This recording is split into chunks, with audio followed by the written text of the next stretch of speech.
नारायणं वन्दे कृष्णं वन्दे व्रजप्रियं कृष्णं द्वैपायनं वन्दे कृष्णं वन्दे वृथासुतं। श्रीमद् भागवत महापुराण के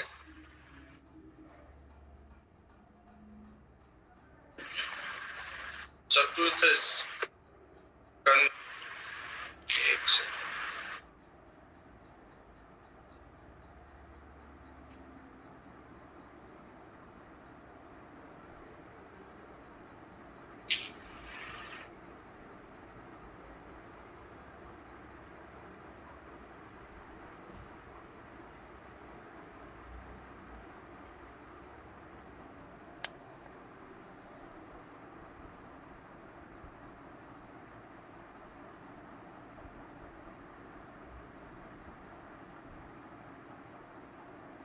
भागवत महापुराण के चतुर्थ स्कंद के पुरंजन उपाख्यान को देख रहे हैं। तो इसमें प्राचीन बरही राजा जो कि अत्यधिक कर्म कांड में उलझ गया था और अपनी इच्छाओं की पूर्ति के लिए तरह तरह के उग्र कर्म करने लग गया। तरह तरह के ऐसे यज्ञ हवन जिनमें बलि दी जाती वो सब कर्म करने लग गया और बहुत सारी निर्दोष पशुओं की बलि राजा प्राचीन बरही ने दी। नारद जी आके समझाते हैं प्राचीन बरही को कि ये जितने भी जानवरों की बलि आपने दी है, आपकी मृत्यु के बाद में ये सारे के सारे जानवर रास्ते में मिलेंगे और सब आपको नोचते हुए जाएंगे, सब आपको नोचेंगे आपकी मृत्यु के बाद। उस संदर्भ में प्राचीन बरही को समझाने के लिए नारद जी एक कहानी सुनाते हैं पुरंजन की। पुरंजन की कथा में, कहानी में, पुरंजन एक राजा होता है जिसका एक सखा होता है, अभिज्ञात सखा, हमेशा उसके साथ रहता है, हमेशा उसका हित चिंतक, शुभ चिंतक रहता है। लेकिन पुरंजन के अंदर भोग भोगने की इच्छा जागृत होती है। जब भोग भोगने की इच्छा जागृत होती है तो वो उस अभिज्ञात सखा को छोड़ के भोग भोगने के लिए ऐसी कोई भूमि, ऐसे कोई अवसर तलाशता है और दूर जाके हिमालय के दक्षिण में उसे एक बहुत ही सुंदर नगर, 9 द्वार वाला नगरी दिखती है उसको। वहां पे उसे एक कन्या दिखती है बाहर, जिसके 10 सैनिक होते हैं जिसके साथ में, और एक उसके साथ में द्वारपाल होता है, नाग के रूप में 5 फणों वाला नाग उसका द्वारपाल होता है। तो पुरंजन कहता है कि आप कौन हो, कहाँ से आई हो? तो वो कहती है मेरे को पता नहीं मैं कौन हूँ, मेरा गोत्र क्या है, मैं कहाँ से आई हूँ, बस मेरे को ये पता है कि इस नगर में, ये जो सुंदर नगर बना हुआ इसमें मैं रहती हूँ, इसको मैं भोग, इतना ही पता है। तो पुरंजन ने उसके सामने विवाह का प्रस्ताव रखा कि आप मेरे से विवाह करोगी? तो पुरंजनी बोलती है कि हाँ क्यों नहीं, गृहस्थ आश्रम में तो प्रवेश करना ही चाहिए और आप जैसे योग्य पुरुष के साथ कोई स्त्री विवाह नहीं करना चाहेगी। पुरंजन पुरंजनी विवाह बंधन में बंध जाते हैं। उसके बाद में अनेक वर्ष तक,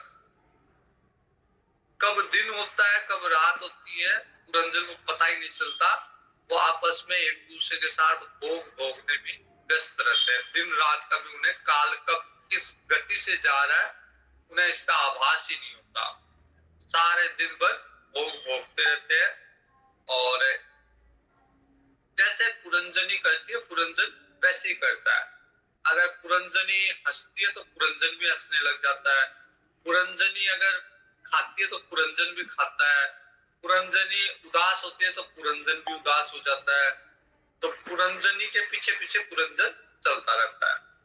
फिर बाद में एक समय जब पुरंजनी सो रही थी उस समय पुरंजन की इच्छा होती है, उसमें तमोगुण ज्यादा अधिक होने से उसकी इच्छा होती है कि शिकार खेलने के लिए जाऊं, और उस वेग को, उस इच्छा को पूरा करने के लिए पुरंजनी को सोते हुए छोड़ के वन में एक रथ लेके पांच पांच घोड़ों वाला एक रथ लेके पुरंजन शिकार खेलने चला जाता है, और वहां पे निर्दयता पूर्वक बहुत सारे पशुओं की हत्या करता है, जो निषिद्ध है, जिनको नहीं मारना चाहिए, उन पशुओं को भी मारता है, और अनावश्यक रूप से अपने खेल के लिए, अपनी प्रसन्नता के लिए बहुत सारे पशुओं की हत्या कर देता है। फिर हार थक के वापिस राजमहल में आता है, नगरी में आता है, और नगरी में जब देखता है, जब स्नान विस्नान करके फिर देखता है पुरंजनी नहीं दिखती, तो दासियों से पूछता है कि मेरी पत्नी कहाँ है, उसके बिना मैं एक क्षण भी नहीं रह सकता। तो वो कहती है कि ये उदास अवस्था में वहां पे है, तो उसको फिर जाके मनाता है कि मेरी गलती हो गई, मैं बिना पूछे, आपसे बिना पूछे मैं शिकार खेलने के लिए चला गया। फिर उसी के साथ भोग में लग जाता है, और उसके अनेकों पुत्र पौत्र ये सब उत्पन्न होते हैं, और उसका पूरा का पूरा ध्यान अपने परिवार में, कुटुंब में रम जाता है, पुत्र में पौत्र में, उन्हीं में सारी उसकी दिनचर्या व्यस्त हो जाती है, सारा उसका मन उसी में लग जाता है। फिर उस नगरी पे दो आक्रमण होते हैं, एक प्रचंड वेग नामक गंधर्व का, और दूसरा काल कन्या का। दोनों आक्रमणों से जर्जर नगर हो जाता है, सब छिन्न भिन्न हो जाते हैं, सारे सेवक मारे जाते हैं, इधर उधर हो जाते हैं, और जो द्वारपाल था नाग, वो भी उसको भी मार डालते हैं, और अंत में पुरंजन भी काल की गति को प्राप्त होता है। तो क्योंकि उसका ध्यान, पुरंजन का पूरा ध्यान पुरंजनी में था, इसलिए अगले जन्म में वो स्त्री बनता है। स्त्री में ध्यान होने से वो पुरंजन अगले जन्म में स्त्री बनता है, और एक राजा के यहाँ पे कन्या के रूप में जन्म लेता है, और पुरंजनी का ध्यान पुरंजन में था, इसलिए वो पुरुष बनती है अगले जन्म में, और मलय ध्वज नामक राजा बनता है। फिर अगले जन्म में उसका आपस में आप दोनों का वापिस से विवाह हो जाता है। पिछले जन्म में जो स्त्री थी वो इस जन्म में पुरुष है, पिछले जन्म में जो पुरुष था वो इस जन्म में स्त्री है। और खूब समय तक राज्य करने के बाद में उस राजा को, मलय ध्वज नामक राजा को वैराग्य उत्पन्न होता है, और वो वन में चला जाता है। वन में जाके खूब समय तक तपस्या करता है, और अंत में वो तपस्या करता करता भगवान में लीन हो जाता है, ब्रह्म गति प्राप्त करता है। और जो उसकी स्त्री रहती है वो उसको ध्यान भी नहीं, वो उसकी सेवा करते करते उसको ध्यान भी नहीं रहता कि पति जो है, पति अब नहीं रहे। फिर उसको पता चलता है, तो फिर पति के लिए चिता बनाती है, और सती होने का प्रयास कर रही होती है। इसी समय नारद जी आके और उसको कहते हैं कि कौन है, और वो कहती है कि मैं की पत्नी हूँ, अब मैं भी सती होना चाहती हूँ। तो नारद जी कहते हैं कि तू न इसकी पत्नी है, और ये न तेरा पति है, तू न स्त्री है न तू पुरुष है, क्योंकि इस जन्म में तू स्त्री थी, उसके पिछले जन्म में तू पुरंजन था, तू पुरुष था। तो ये स्त्री पुरुष नपुंसक ये तो जन्म जन्म में बनता रहता है, और तेरी ये गति इसलिए हुई क्योंकि तू उस अविज्ञात सखा को भूल गई, जो हमेशा तेरे साथ रहता था, तेरा शुभ चिंतक था, उसको छोड़ के भोग भोगने को आतुर हो गई, और फिर इस माया के संसार में पड़ गई। तो वो जो अविज्ञात सखा है वो है आत्मा, और ये पुरंजन है जीव। तो जीव आत्मा को, भगवान को, ईश्वर को भूल के जीव जो है वो भोग भोगने की इच्छा में नव द्वार वाला देह, नव द्वार वाला नगरी अर्थात इस शरीर में प्रवेश करता है और पुरंजनी मतलब बुद्धि बुद्धि जैसे उसको चलाती है वैसे वो चलता जाता है। और इसी तरह से फिर वो शिकार खेलने जाता है तो वो अनेकों तरह के कर्मों में निर्दयता पूर्वक अनेक तरह के कर्म करता है, बिना किसी विचार के अनेक कर्म करता है जिसका उसे परिणाम भोगना पड़ता है। वो जितनी हिंसा करता है उसको परिणाम भोगना पड़ता है। इसी सब चीजों में भोग में उसका जीवन चला जाता है और उसको पता भी नहीं चलता कि अंत में उसकी गति कैसी होती है। फिर जो अंत समय में वासना रहती है उसी के हिसाब से उसको अगला जन्म प्राप्त होता है। तो एक तरह से इस आख्यायिका के द्वारा ये बताया गया कि कैसे व्यक्ति संसार के चक्र में भोग भोगने की इच्छा के कारण संसार के चक्र में पड़ता है और अपने जीवन को नाश करता है।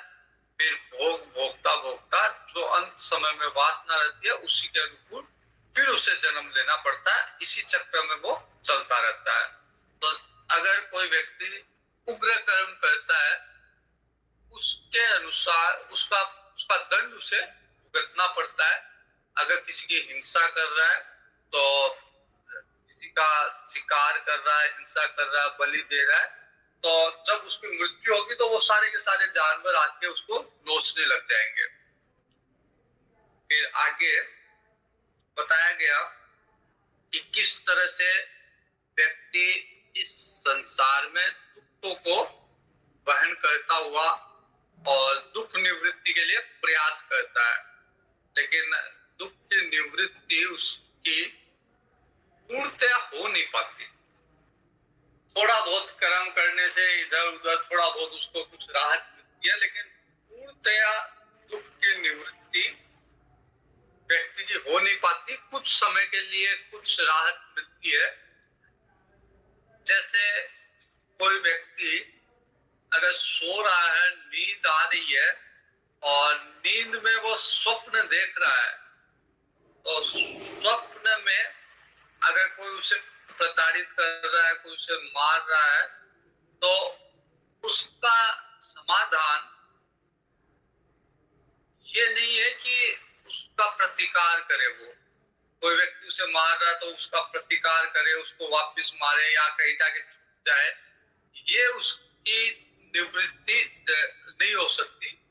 निवृत्ति उसकी एक ही तरह से हो सकती है कि वो स्वप्न से जग जाए, कोई उसे स्वप्न से जगा ले, उसे पता चल जाए कि ये सब जो हो रहा था वो एक कल्पित था, वो वास्तविक नहीं था। वैसे ही पूर्णतया संसार से दुख की निवृत्ति ज्ञान के काल में हो सकती है, ज्ञान की अवस्था में हो सकती है, जिस अवस्था में व्यक्ति को यह समझ में आ जाए कि संसार एक कल्पना मात्र है, संसार वास्तविकता से दूर है, तत्वतः संसार का कोई अस्तित्व नहीं है। जैसे स्वप्न है वैसे संसार है। तो वस्तुतः दृश्य पदार्थ न होने पर भी जब तक अज्ञान की निद्रा नहीं टूटती बने रहते हैं और जीव को जन्म मरण से मुक्ति नहीं मिलती। अतः इनकी अत्यंतिक निवृत्ति का उपाय एक ही है, आत्मा का ज्ञान होना। जब जीव ये समझ आएगा कि मैं आत्मा हूँ, ये सारे के सारे सुख दुख ये शरीर पे लागू है, आत्मा पे लागू नहीं है। तो अगर उसको जैसे कोई भी किसी भी तरह की पीड़ा है तो या तो उसके स्थूल शरीर को है या उसके सूक्ष्म शरीर को है, जबकि वास्तविकता में न मेरा स्थूल शरीर से कोई लेना देना, न सूक्ष्म शरीर से लेना देना। मैं जो आत्मा हूं वहां तक कोई दुख पहुंच भी नहीं पाता। तो जैसे स्वप्न का व्यवहार जागृत में अमान्य है। स्वप्न में अगर किसी ने मुझे चाटा मारा तो वो जागृत में सफल और अमान्य है। स्वप्न में अगर किसी ने मेरे को दंडित किया, मेरा अपमान किया, मुझे भला बुरा कहा या मेरे को सम्मान दिया या मेरे को बहुत बड़ा इनाम दिया, जागृत में वो अमान्य है। अगर स्वप्न में कोई किसी ने मेरे को 1 करोड़ रुपए की दक्षिणा दी, दक्षिणा का चेक दिया और मैं चाहूं कि जागृत में उस चेक को मैं अपने बैंक में जाके बना लूं, तो वो संभव नहीं है, वो अमान्य है। तो जैसे स्वप्न का व्यवहार जागृत को प्रभावित नहीं कर सकता, वैसे ही संसार का व्यवहार आत्मा को प्रभावित नहीं कर सकता। तो जब आत्म स्थिति में व्यक्ति रहेगा, जैसे जागृत में रहेगा, तो स्वप्न की भी कोई भी पीड़ा कष्ट से अछूता रहेगा, उसे कोई भी निर्लिप्त रहेगा, कोई भी स्वप्न की पीड़ा उसे प्रभावित नहीं करेगी। वैसे ही ज्ञान की अवस्था में उसे कोई भी ज्ञान की अवस्था में संसार का कोई भी दुख उसे प्रभावित नहीं कर सकता। तो जिस अविद्या के कारण परमार्थ स्वरूप आत्मा को जन्म मरण रूप अनर्थ परंपरा प्राप्त हुई है, उसकी निवृत्ति भगवान की भक्ति होने पे हो सकती है। आत्मा जो हम कहते हैं कि सदा सुखमय सदा आनंदमय है, उसकी ऐसी दुर्गति हो गई संसार में रह के कि वो ये मानने लग गया कि मैं दुखी हूं। और इसकी निवृत्ति कैसे हो सकती है? तो भगवान की भक्ति के द्वारा, श्री हरि की दृढ़ भक्ति, गुरु रूप स्वरूप में भगवान को गुरु मानते हुए भगवान से ये याचना करते हुए कि मुझे आपका ज्ञान दीजिए, मुझे आत्मा का ज्ञान दीजिए, इस भाव से भगवान की भक्ति अगर की जाए तो उसकी इस दुख से निवृत्ति हो सकती है, अन्यथा नहीं। और ये भक्ति भाव, इस तरह का भाव भगवान में तभी संभव है जब भगवान की कथाओं का श्रवण किया जाए। इसलिए श्रद्धा पूर्वक प्रतिदिन भगवान की कथा सुननी चाहिए, पढ़नी चाहिए और उससे बहुत शीघ्र ही भगवान की भक्ति व्यक्ति में, जीव में उत्पन्न होती है। जहाँ भगवत गुण कहे जाते हैं, वहां पे भगवान के विशुद्ध चित्त भक्त जन भी रहते हैं। भगवान के भक्तों का तो एक ही ठिकाना है कि जहाँ पे भगवान के चरित्र का बखान होता है, वही भगवान के भक्त रहते हैं। तो उस साधु समाज में उन महापुरुषों के मुख से भगवान का चरित्र रूपी नदी जो बहती रहती है, उस नदी में स्नान करने से, भगवान के चरित्र सुनने से व्यक्ति का शीघ्र कल्याण हो जाता है। तो अतृप्त चित्त से श्रवण में तत्पर अपने कर्ण द्वारा उस अमृत का पान करने से उन्हें भूख प्यास भय शोक आदि कुछ भी बाधा नहीं अनुभव होती। तो संसार की हर बाधा को व्यक्ति पार कर लेता है, क्योंकि अब उसके पास बड़ा कुछ है। संसार की छोटी मोटी चीजें, छोटे मोटे दुख, इनसे बाहर निकलने का बड़ा साधन है अब। तो स्वभावतः जो भूख प्यास भय इनसे घिरा रहता है जीव, वो महाअमृत सिंधु से प्रेम नहीं करता। जब इनसे, इन सांसारिक चीजों से बाहर निकलेगा तभी भगवान से प्रेम करेगा।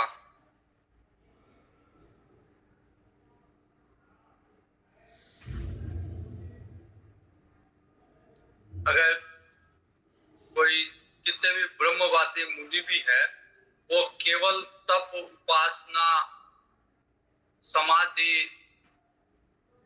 इनको, इनके द्वारा अगर भगवान को प्राप्त करना चाहे, अपने बल पे तप करके, समाधि लगा के या साधना उपासना करके, तो ये संभव नहीं है।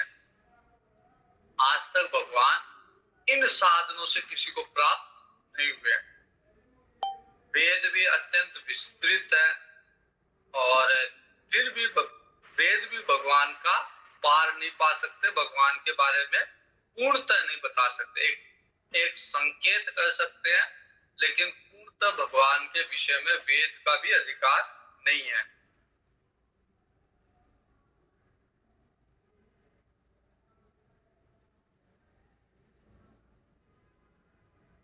तो फिर भिन्न भिन्न तरह के कर्म करके भगवान के स्वरूप को जानना अत्यंत कठिन है। हृदय में बार बार चिंतन किए जाने से भगवान जिस समय जिस जीव पर कृपा करते हैं, उसी समय वह लौकिक व्यवहार और वैदिक कर्म मार्ग का बद्ध मूल आस्था से छुट्टी पा जाता है। अन्यथा सारे के सारे जीव या तो लोक व्यवहार में लगे हुए हैं या वैदिक व्यवहार में लगे हुए हैं। या तो लौकिक कर्म कर रहे हैं, संसार के कर्म कर रहे हैं, या वैदिक कर्म कर रहे हैं। वेदों के अनुसार जो कर्म कहा गया, जो यज्ञ हवन आदि बताए गए हैं, जैसे स्वर्ग जाने की अगर किसी की इच्छा हो तो वेदों के अनुसार उसके लिए कौन सा कर्म करना पड़ेगा, कौन सा यज्ञ करना पड़ेगा। या तो वैदिक कर्म कर रहा है या फिर सांसारिक लौकिक कर्म कर रहा है। जैसे किसी को अगर धन चाहिए तो उसके लिए फिर वो कमा रहा है, उसके लिए वो नौकरी कर रहा है, उसके लिए वो व्यापार कर रहा है। तो या तो वैदिक लौकिक कर्म या वैदिक कर्म, ये दो तरह के कर्म में सारे के सारे व्यक्ति लगे हुए हैं। लेकिन जो अगर भगवान जिस पे कृपा कर देते हैं तो फिर इस लौकिक व्यवहार और वैदिक कर्म, इन दोनों से व्यक्ति छुटकारा पा जाता है। उसे न तो फिर लौकिक व्यवहार करने की आवश्यकता है। भगवान कहते हैं योग क्षेम वहां में हम, मैं सारे उसके योग और क्षेम मैं वहन करूंगा। और लौकिक व्यवहार नहीं कर रहा और वैदिक व्यवहार भी उसको करने की आवश्यकता नहीं है, क्योंकि अब उसके मन में कोई इच्छा शेष रही नहीं, कोई मन में कोई कामना नहीं रही। इसलिए वो स्वर्ग के लिए भी, स्वर्ग की प्राप्ति के लिए भी प्रयास नहीं करेगा। कोई वैदिक व्यवहार भी उसके लिए, कोई यज्ञ हवन आदि कुछ नहीं करेगा।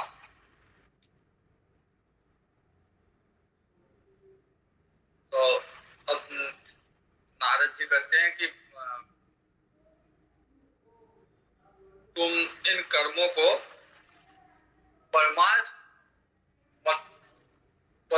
बुद्धि से मत करो। मतलब ये मत समझो कि जो तुम कर्म कर रहे हो, वैदिक कर्म भी कर रहे हो, जैसे पशु बलि आदि यज्ञ भी कर रहे हो, भले ही वेद में लिखा हुआ है, लेकिन वो परमार्थ ज्ञान से मिलाने वाला कर्म नहीं है। सुनने में कुछ कर्म अच्छे लगते हैं, जैसे स्वर्ग जाना या अन्य लोक में जाना, ये सुनने में अच्छे लगते हैं ये कर्म, लेकिन परमार्थ को तो स्पर्श भी नहीं कर सकती। ये परमार्थ इनसे, भगवान इनसे काफी दूर है, इन कर्मों से। तो अगर कोई व्यक्ति इनमें उलझा हुआ, कर्म में उलझा हुआ है, तो उसके लिए भगवान अभी भी काफी दूर है। ये केवल अज्ञान है व्यक्ति का। अज्ञान के लिए मन में इच्छा है स्वर्ग जाने की, इसलिए वो स्वर्ग की प्राप्ति के लिए यज्ञ कर रहा है। मन में इच्छा है कि मेरे मेरे जो पिताजी है, मेरे दादाजी है, उनको मैं अच्छे लोक में भेजूं, तो उसके लिए वो उनके लिए फिर श्राद्ध आदि उनके लिए कर्म कर रहा है ताकि वो अच्छे लोक में जाके रहे। तो जब तक कामना बनी रहती है अपने लिए, अपने परिवार के लिए, तब तक व्यक्ति इन तरह के कर्मों में उलझा हुआ रहता है। लेकिन ये कर्म परमार्थ नहीं है।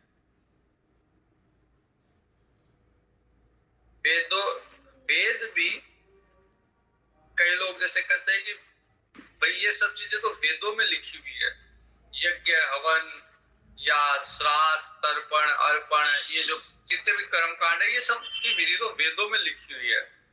अवश्य वेदों में लिखी हुई है, लेकिन वेदों का तात्पर्य ये नहीं है, तात्पर्य निर्णय ये नहीं है।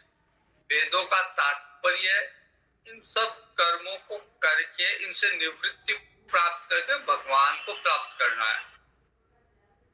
तो जो व्यक्ति केवल इन्हीं में रचा बसा है, इन्हीं में लगा रहता है, उसको भगवान की प्राप्ति नहीं हो सकती। जो व्यक्ति वास्तव में उन कर्मों का मर्म नहीं जानता, केवल उन कर्मों को किए जाता है, वो अध्यात्म से अभी दूर है, काफी दूर है। वो व्यक्ति अपने आत्म तत्व को नहीं जानता।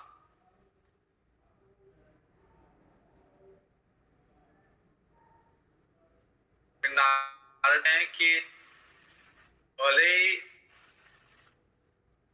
कोई इतना यज्ञ का हवन करे कि उत्साहों से भले ही पूरे भूमंडल को भर दे यज्ञ करके, लेकिन अगर उसमें पशु वध करता है तो एक तरह से उसका कर्म अभिमान ही जागृत होगा कि मैंने इतने यज्ञ किए, इतने पशु की बलि दी। वास्तव में कर्म या उपासना किसी के भी रहस्य का पता ही नहीं है कि कर्म क्यों करना चाहिए, उपासना क्यों करनी चाहिए। रहस्य को जाने बिना व्यक्ति कर्म करता है और उग्र कर्म करता है, पशु बलि तक के कर्म कर देता है। तो वास्तव में वो कर्म तो है ही नहीं। जो इस तरह के कर्म, पशु बलि आदि इस तरह के कर्म जो है, वो वास्तव में कर्म तो नहीं है ही नहीं, क्योंकि कर्म वही है जो भगवान को प्रसन्न करे। भगवान की प्रसन्नता के लिए किया जाने वाला कर्म ही वास्तविक कर्म है। बाकी और वही है जो भगवान में प्रेम उत्पन्न करे, भगवान में चित्त लगे, मन लगे, प्रेम उत्पन्न हो, कोई विद्या है। और कर्म वही है, कर्म वही है जो भगवान को अच्छा लगे। तो अगर हम किसी को कष्ट पहुंचाते हैं, किसी को हिंसा किसी पशु की करके उसकी बलि देके कोई यज्ञ करते हैं, तो भगवान की प्रसन्नता के लिए नहीं, भगवान उससे प्रसन्न नहीं होंगे। हमारी इच्छा हो सकती है, जैसे किसी कहीं लिखा हुआ हो कि इस कर्म को करने से स्वर्ग की प्राप्ति होगी और उस कर्म में पशु बलि भी है, तो वो हमारी इच्छा है, हमारी वासना है कि हम चाहते हैं। जैसे कई लोग कई तंत्र मंत्र वो करते हैं, तो उसमें वो कहते हैं कि किसी को वशीकरण करने के लिए तो वो कहेंगे कि किसी कबूतर की बलि दो। तो ये हमारी इच्छा है कि हम किसी को अपने वश में करें, हमारी कामना है, उसकी पूर्ति के लिए हम उसके उग्र कर्म करने के लिए तैयार हो जाते हैं। लेकिन ये सब चीजें भगवान को प्रसन्न नहीं करती। हमारी कामना भले ही उससे पूर्ति होती है नहीं होती है वो अलग विषय है, लेकिन हम कर रहे अपनी कामना की पूर्ति के लिए। तो ये सब चीजें, न तो ये ज्ञान है, ये विद्या है, ये सारा का सारा अविद्या का साम्राज्य है। इससे भगवान भी प्रसन्न नहीं होते।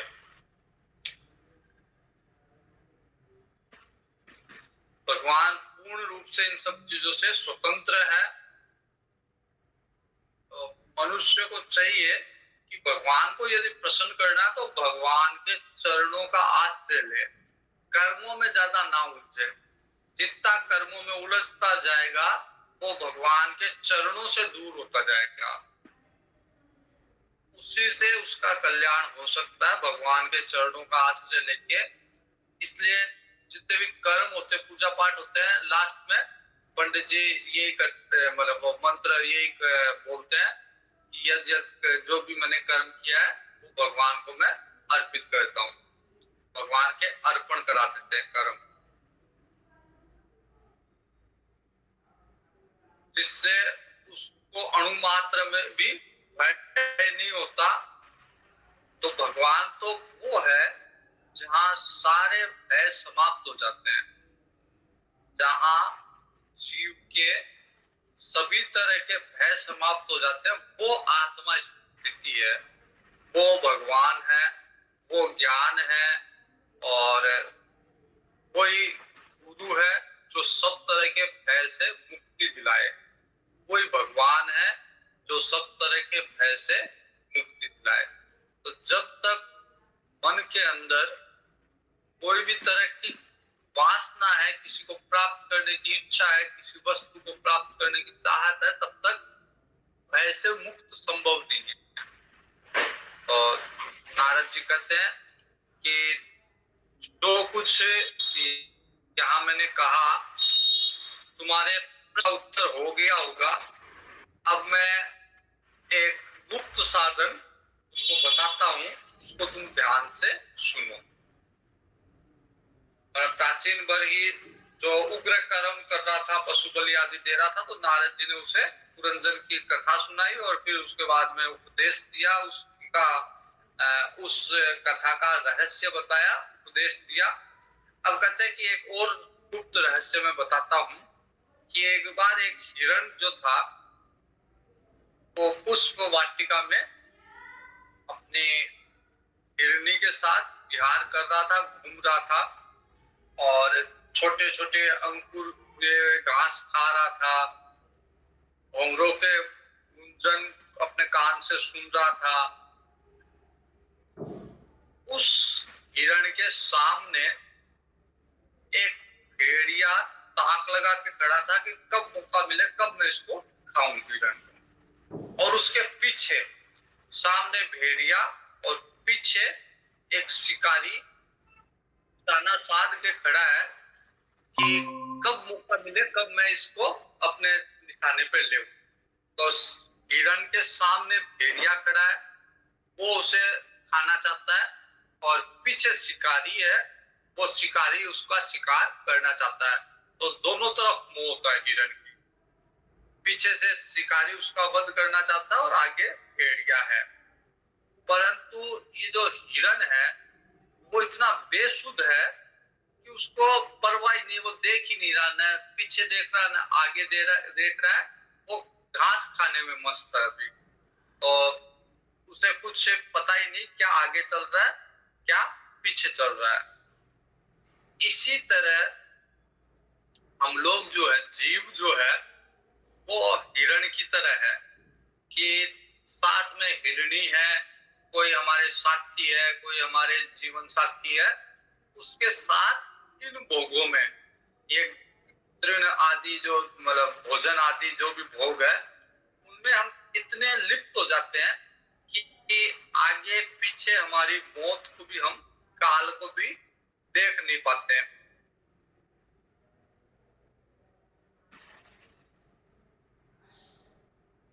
तो क्षुद्र सकाम कर्मों के फल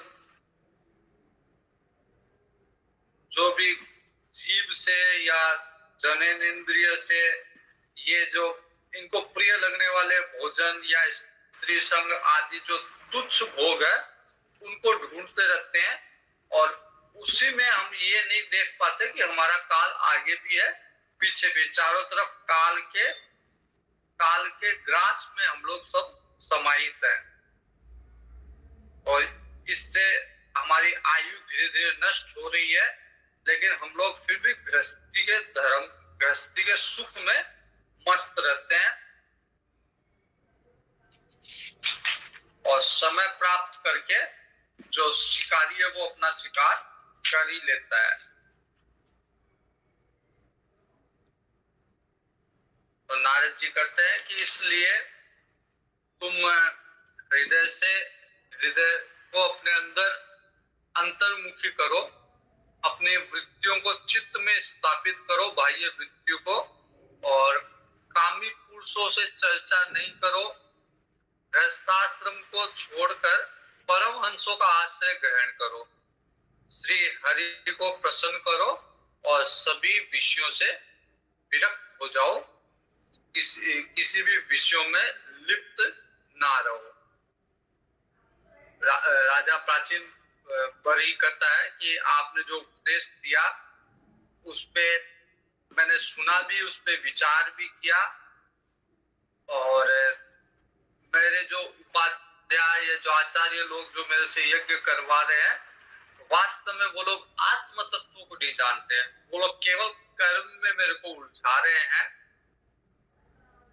तो मेरे मन में जो आत्म तत्व का महान संशय था वो पूरी तरह से आपने उसका निराकरण किया है, उस संशय को आपने बताया है।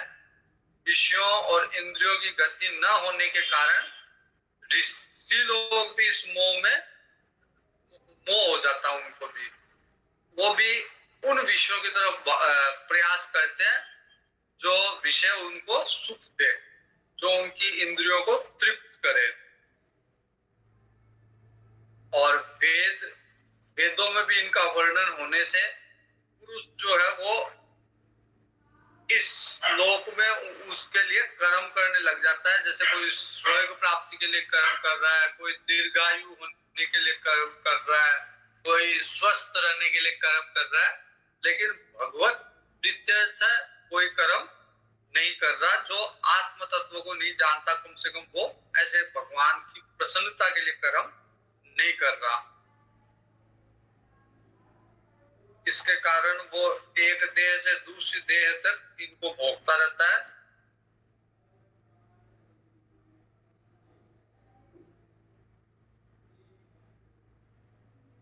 नारद जी कहते हैं कि राजन, स्थूल शरीर जो है वो लिंग शरीर के अधीन है, मतलब सूक्ष्म शरीर के अधीन है, और मनुष्य सूक्ष्म मन से प्रेरित होकर जो कर्म करता है वो मरने के बाद भी उसके साथ रहता है। मतलब स्थूल शरीर जो है उसका नाश हो जाता है, लेकिन सूक्ष्म शरीर मृत्यु के बाद भी उसके साथ जाता है, और जैसा उसका सूक्ष्म शरीर रहता है, जैसा उसका मन रहता है, वैसा उसको आगे भी उसको उसका फल मिलता है। इस तरह से नारद जी प्राचीन वर्ग को उपदेश दे रहे हैं। कुछ भाग है शेष जिसे हम कल देखेंगे। पूर्णमद पूर्णमिदं पूर्णमुदच्यते पूर्णस्य पूर्णमादाय पूर्णमेवावशिष्यते।